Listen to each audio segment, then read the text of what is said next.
saja permasalahannya sekali lagi masih dalam bingkai kesetaraan fasilitas sarana dan prasarana antara institusi pendidikan negeri dan institusi pendidikan swasta.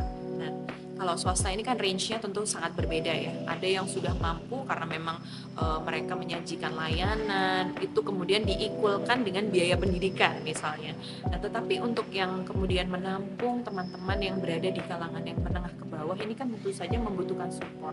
Disinilah kemudian pemerataan itu masih belum ada, khususnya sarana dan prasarana. Nah, sehingga kemudian ada paradigma masyarakat sebagai konsumen dalam bidang pendidikan gitu ya, atau para peserta didik itu masih punya paradigma bahwa apabila sekolah itu nggak mahal maka tidak bagus kualitasnya. Nah, ini yang sebetulnya kita harapkan pemerataan itu konsepnya tidak hanya untuk negeri saja, tetapi antara negeri dan swasta itu mempunyai frame yang sama gitu, sehingga itulah yang masih kami kejar. Nah, saya berharap nanti di beberapa tahun ke depan itu kita sudah bisa menikmati yang namanya pemerataan pendidikan, sehingga tidak ada lagi kemudian para peserta didik beserta orang tua peserta didik itu kemudian memilah-milah institusi pendidikan berdasarkan kualitasnya dinilai dari sarana dan prasarananya seperti itu. Pak, kalau dilihat dari kesejahteraan masyarakat, warga kota Malang ini sudah sejahtera enggak, Pak?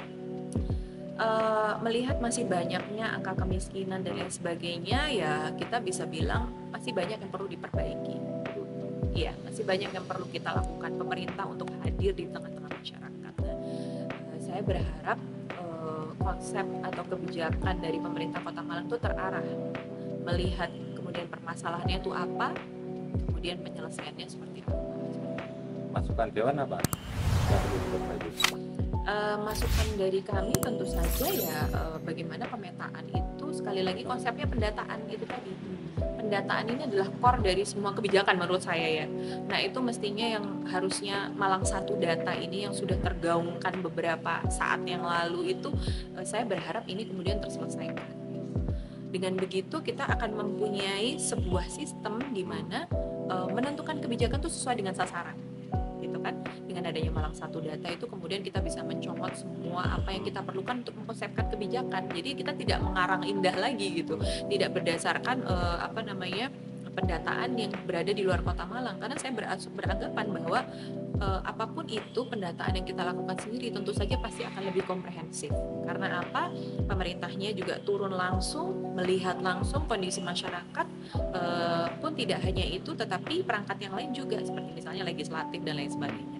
Jadi saya berharap Malang 1 data itu terselesaikan sehingga bisa menjadi database yang baik untuk mengkonsepkan kebijakan-kebijakan yang tepat sasaran.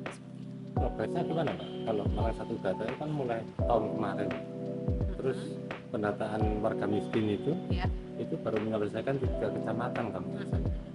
Itu ada target nggak? Oh iya, tentu saja pasti ada target dong. Saya berharap sih seharusnya di tahun ini sudah selesai ya, gitu.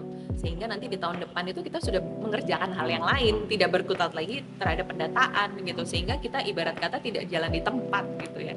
Jadi saya berharap diselesaikan tahun ini, dan ini sudah tinggal 1 bulan yang saya berharap itu bisa terselesaikan. Jadi tahun depan kita sudah bicara hal lain, sudah moving forward gitu.